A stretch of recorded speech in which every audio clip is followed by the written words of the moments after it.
Bonjour à tous et à toutes, Bertrand Barret, c'est toujours un plaisir de vous retrouver pour une nouvelle vidéo, toujours avec Céline Robin qui est sophrologue. Bonjour. Bonjour.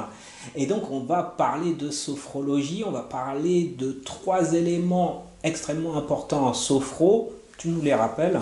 La respiration, qui est le premier des éléments. Les contractions et relâchements musculaires, donc c'est des mouvements doux qu'on va faire avec son corps. Et les visualisations. Génial. Alors tous ces éléments sont extrêmement importants dans vos relations sexuelles, dans votre intimité, parce que lorsque vous avez des blocages, lorsque nous avons fait un travail ensemble dans le cadre d'une thérapie et qu'on a constaté qu'il y avait certains blocages, vous les avez identifiés, vous savez que c'est à ce moment-là que ça se passe, vous savez qu'émotionnellement, il se passe quelque chose de fort, à ce moment-là, vous avez besoin d'apprendre comment gérer ce qui se passe dans votre corps. Et là, je passe la main, vous voyez.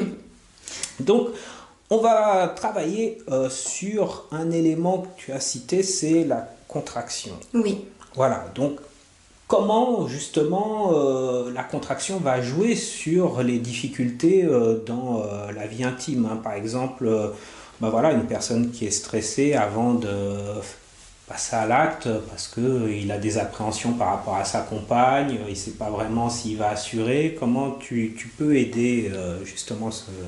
Alors, les mouvements de contraction et de relâchement musculaire vont être particulièrement efficaces si, rien qu'à l'idée d'avoir un rapport sexuel ou d'être dans une mise en scène de soi, on se sent paniqué, angoissé. Là, on peut avoir besoin d'évacuer la pression et de pas seulement l'évacuer mentalement, mais de l'évacuer également physiquement. Dans ce cas, les mouvements de contraction et de relâchement musculaire qu'on travaille en sophrologie vont être appropriés parce qu'on va allier la respiration, qui est la base de tout, on l'a dit dans la précédente vidéo, avec le mouvement musculaire qui va renforcer l'oxygénation qu'on a avec la respiration et qui va permettre au corps de travailler sur le lâcher-prise, sur l'expulsion du ressenti et de pouvoir du coup passer à autre chose. Alors, ça a l'air formidable. Alors moi, je suis... Voilà, je ne sais pas pour vous, messieurs, mais moi, je suis très basique. Ça veut dire quoi, concrètement, au niveau corporel? On sait qu'il va y avoir des activités corporelles, mais qu'est-ce que ça signifie concrètement?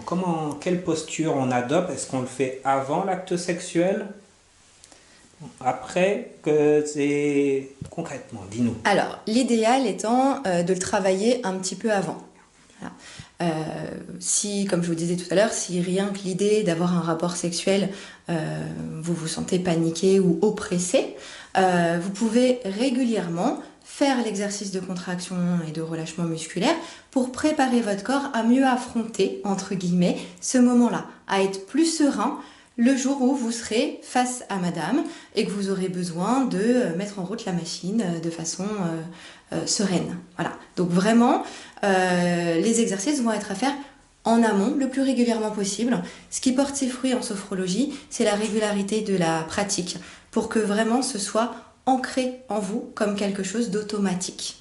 Le pouvoir des habitudes. Plus vous allez vous habituer à faire les choses régulièrement, plus vous allez maîtriser votre corps. Je vous le répète à chaque fois et tout le monde vous le dit. Donc faites les choses.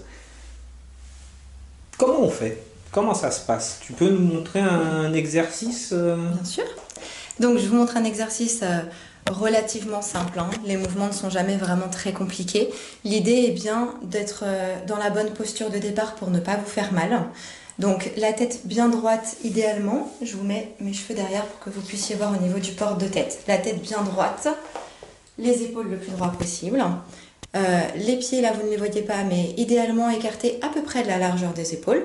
C'est pas une science exacte, hein.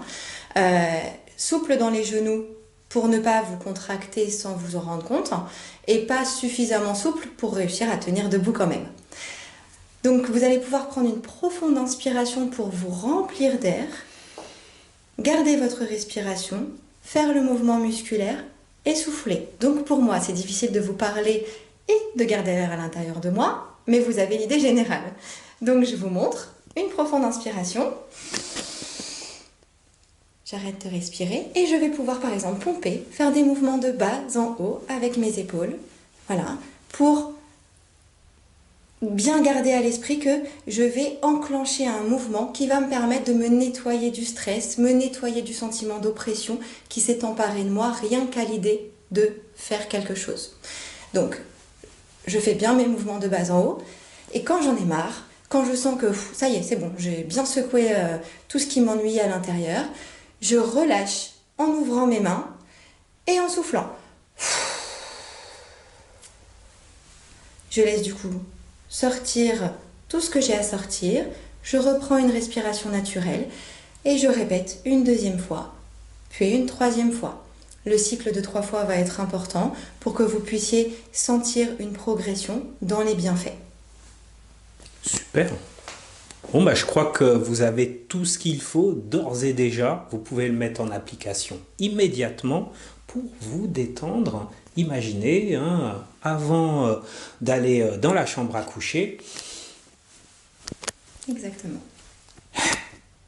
Et vous relâchez 2 ou 3 fois. Et croyez-moi, j'attends vos retours, j'attends vos commentaires pour savoir si ça a fonctionné, si ça vous a permis de vous détendre avant de passer à l'action.